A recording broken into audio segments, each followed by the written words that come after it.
I he anat esmullant-ho tot. Jo vaig tenir 6-7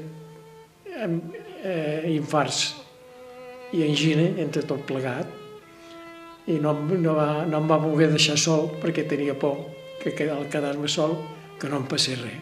Com es va morir, va ser un cop molt fort. 82 anys tenia.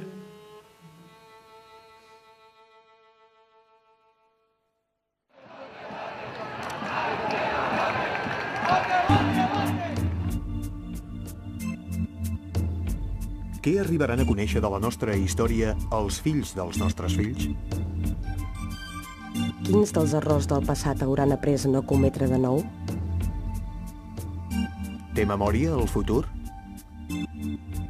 Jo ara estic molt contenta que tinc 3 nets molt macos i sempre els he inculcat que han de respectar els altres i quan una persona és gran. I ara l'altre dia em vaig espantar perquè vaig veure per la televisió un noiet d'uns 15 anys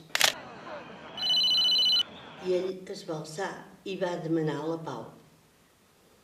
I va demanar que no hi hagués guerra. I els vaig dir als meus nets, sobretot el dia de demà, no ho feu, no vulgueu una guerra, perquè una guerra només porta revenges. I em vaig espantar perquè vaig veure persones grans que havien viscut una guerra i del modo que li pagaven. I hasta li van dir criminal i què sé jo que li van arribar a dir.